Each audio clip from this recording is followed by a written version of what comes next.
Hey guys, how you doing? I am Kovius and I'm back with another video on the Synoid Gammacor.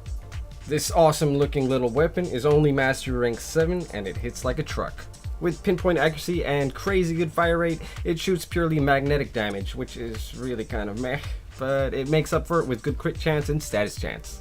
And generally speaking, I tend to shy away from weapons that lack IPS damage, and this is magnetic with low base damage on top of that, but this weapon really surprised me. After beam weapons got buffed, they tend to have very high single target DPS, and this is a prime example of that. How I'd recommend using this is having a AoE or quick firing primary weapon, and then this little bad boy to take down the tougher targets. Or if you want to use it all the time, just put punch through on it. But more on modding later. You could pick this weapon up from the Syndicate Cephalon Suda, or you can just buy it from another player. And this is a Syndicate weapon, so it does have innate Entropy, meaning AoE magnetic procs, energy restores, and energy boosts. And one more thing to note is it is a beam weapon, so it does have a limited range of 40 meters, but 40 meters is all you need really. But if you find yourself needing more, you can always mod for Ruinous Extension. The high fire rate on this weapon is also really handy for taking down nullifier bubbles fast. So now let's see how this weapon performs against some level 165s, and as you could probably guess, the magnetic damage is excellent against the Corpus, and with Fortuna out and with Gas City coming up, this is probably gonna be pretty handy.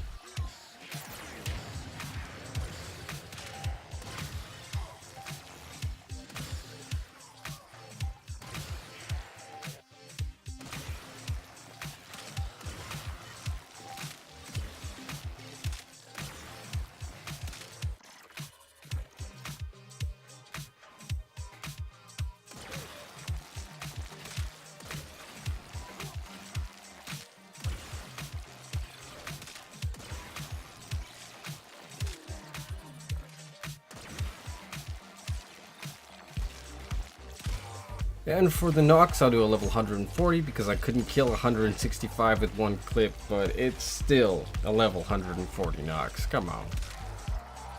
And now let's move over to modding.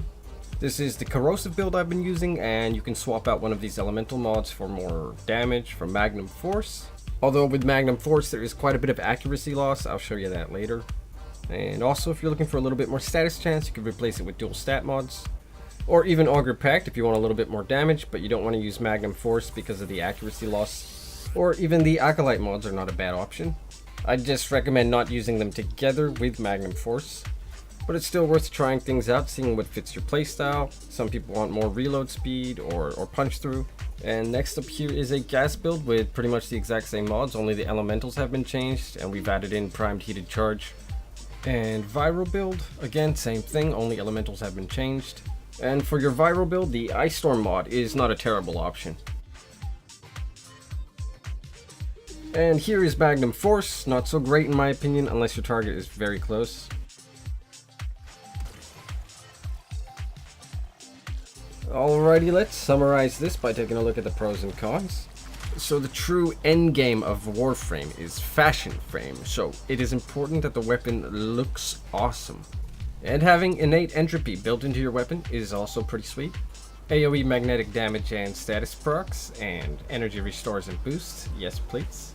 And this weapon kicks ass. It's only mastery rank 7, but it's still melting through these level 165s, no problem, even without a riven.